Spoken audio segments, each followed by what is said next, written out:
અમદાવાદ કે જ્યાં SG highway ઉપર ટ્રાફિકની સમસ્યાને લઈને રજૂઆત કરવામાં આવી।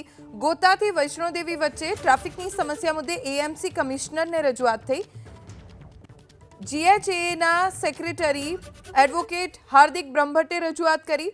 ગોતાથી વૈષ્ણોદેવી સર્કલ વચ્ચે રાહદારીઓ માટે ઝીબ્રા ક્રોસિંગની માંગ કરવામાં આવી છે। જરૂરી જગ્યાઓએ ટ્રાફિક સિગ્નલ મૂકવા માટે પણ માંગ કરવામાં આવી। હાઈવે ઉપર જરૂરી સ્થળોએ સ્પીડ બ્રેકર્સ મૂકવાની પણ માંગ કરવામાં આવી છે। રોડ ક્રોસ કરવા માટેની કોઈ જ પેડેસ્ટ્રીયન માટેની કોઈ જ ધ્યાન આપવામાં નથી આવ્યું।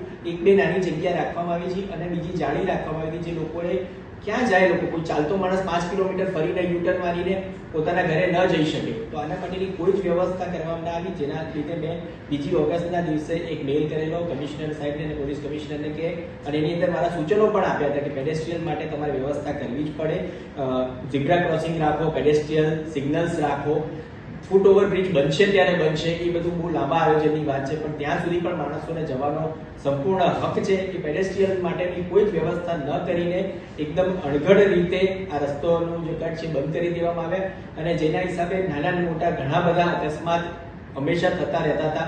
પરંતુ ગઈકાલે જે જાણવા મળ્યું છે એ પ્રમાણે જવાન જોત લોકો, બિચારા દીકરાએ પોતાનો રોડ ક્રોસ કરતા પોતાનો જીવ ગુમાવ્યો છે, અને એ આ ફક્ત વાંક ત્યાં આ પેડેસ્ટ્રીયન માટેની કોઈ વ્યવસ્થા નથી એના હિસાબે આ થયું।